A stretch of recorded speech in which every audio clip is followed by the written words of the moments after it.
बिस्मिल्लाहिर्रहमानिर्रहीम। अस्सलामुअलैकुम।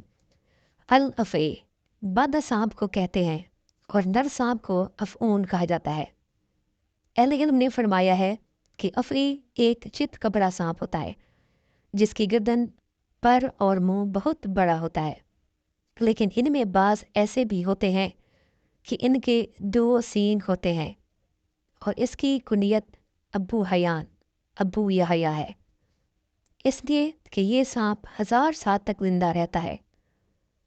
ये सांप निहायत बहादुर और काले रंग का होता है, इंसान पर उछल कर हमला करता है और ये सांप तमाम सांपों में सबसे ज़्यादा ख़तरनाक होता है।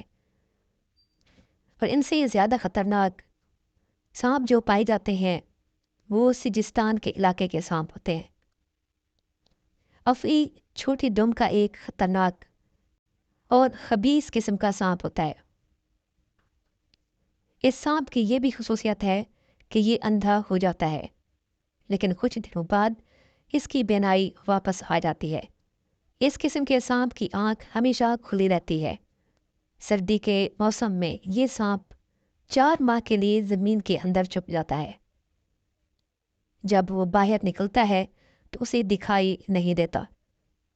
फिर वो सौंफ के दरख्त को ढूंढकर उसके साथ अपनी आंखें रगड़ता है तो उसकी बीनाई वापस आ जाती है। इस सांप की ये भी खसूसियत है कि इसकी दुम कट जाती है, लेकिन दोबारा फिर नई निकल आती है। जब इस सांप की दाढ़ उखड़ जाती है तो फिर दोबारा 3 दिन के बाद नई दाढ़ निकल आती है। इस सांप की ये भी खसूसियत है कि अगर इस सांप को 2 टुकड़ों में या 3 टुकड़ों में काट दिया जाए तो ये 3 दिन तक हरकत करता रहता है। ये सांप इंसान का सबसे खतरनाक दुश्मन होता है। इसी वजह से ये अपने शिकार पर भी झपट कर हमला करता है। ख़ासतौर पर रैट्स यानी चूहों पर ये बहुत ही ज़्यादा हमला करता है।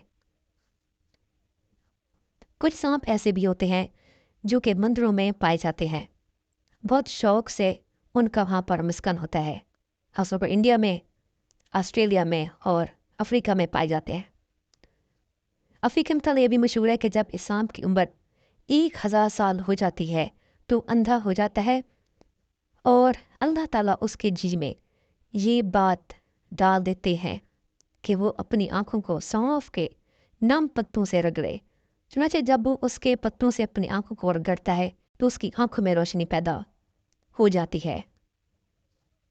बाद औक़ात ऐसा भी होता है कि सांप इतनी दूर जंगल में निकल जाता है कि वहाँ से बस्ती तक पहुँचने के लिए 3 दिन की मुसाफत तय करना पड़ती है।